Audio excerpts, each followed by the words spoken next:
أعوذ بالله من الشيطان الرجيم. بسم الله الرحمن الرحيم.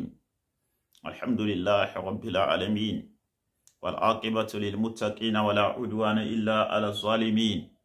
الحمد لله الذي بنى السماء فرفعها وكفض الأرض وبسطها ونصب الجبال وأرساها. الحمد لله الذي بعث نبينا محمد صلى الله عليه وسلم ليتمم مخارم الأخلاق. ربنا آمنا بما أنزلت واتبعنا الرسول فاكتبنا مع الشاهدين. سبحان ربك رب العزة عما يصفون وسلام على المرسلين والحمد لله رب العالمين. السلام عليكم ورحمة الله تعالى وبركاته.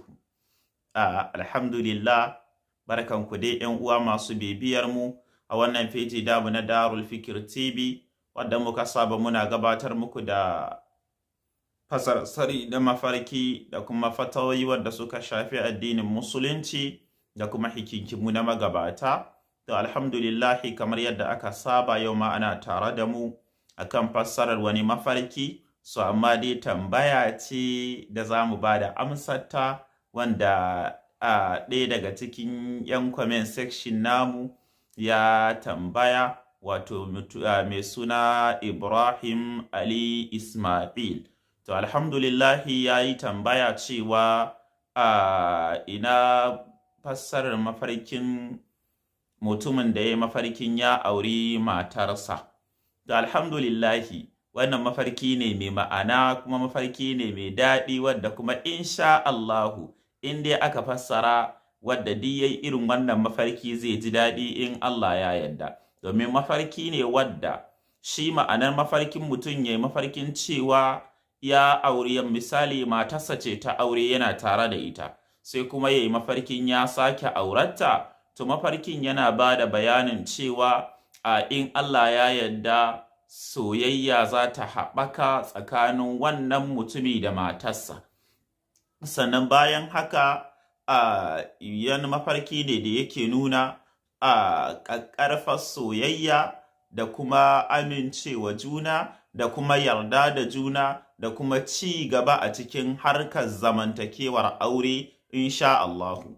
To amma idan har mutum ya zama mutumin da suke yawan samun matsala da matarsa ne, ko kuma sun samu matsala da iyalinsa, sai kuma yi mafarkin gashi nan cewa ya je ya nemo aurenta an ba shi, har ma ana ɗaura aure, ko kuma dai gashi ana sake musu sabon aure da matarsa. To in Allah ya yarda ana nuna za a samu sulhu, za a samu daidaito, za a samu dukkan irin abin da ake bukata na alkhairi a cikin wannan zamantakewa. Nutsuwa za ta zo, tashin hankali zai kauce.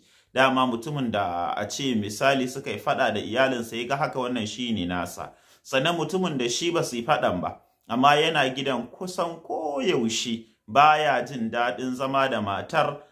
Yau tamar wannan, gobe tamar wannan, yau tamar wannan, gobe tamar wannan, yana jin rashin daɗin abubuwan da ita matar tasa take yi. So wannan ana nuna masa in Allah ya yarda za ta dawo ta daina yin wannan abubuwa da take yi. Za a dawo a samu nutsuwa da kwanciyar hankali da daidaiton ra'ayi tsakaninsa da ita insha Allahu.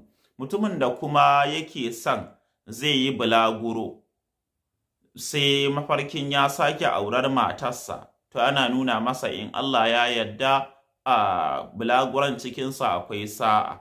Mutumin da kuma yake buƙatar zai buɗe wata sana'a sabuwa, wadda bayan wanda yake yi ko kuma wadda yake yi ya samu matsala, sai kuma yake son zai ƙara buɗe wata sana'ar, to in Allah ya yarda wannan sana'a ana nuna masa cikinta akwai nasara, cikinta akwai alheri, kawai ya je ya aikata ta, ya shiga ya fara.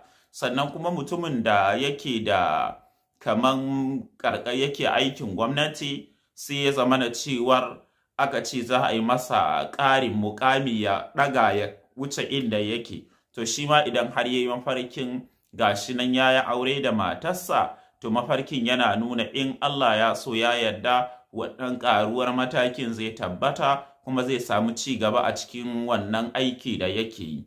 Sannan mutumin da kuma ya zama na cewar yana son zai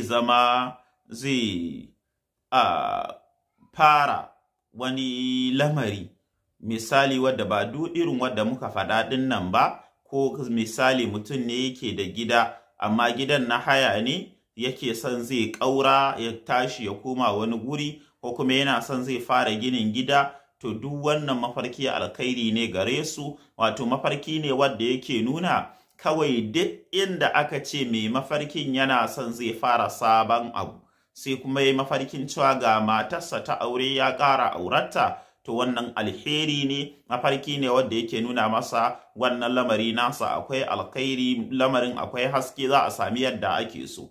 Sannan kuma mutumin da ya zama na cewar ya samu wata damuwa wadda take a cikin gidansa, to wannan mafarki nasa shi ma yana nuna kaucewar damuwar ne a cikin wannan gida nasa, insha Allahu. Don haka mafarki na iyali, mutum ya ga ya sake aurata, so mafarki ne wadda duk abin da yake cikinsa babu abin ɓacin rai, babu abin damuwa. Mafarki ne wanda duk alherin da ka himmatu da za ka yi, ko duk lamarin da ka yunkura kake son za ka yi, to wannan mafarki yana nuna wannan al'amarin da za ka je ka yi cikinsa akwai sa'a, cikinsa akwai nasara. Don haka sai ka yi ƙoƙari ka dage da addu'a, Allah subhanahu wa ta'ala ya tabbatar maka da wannan mafarki.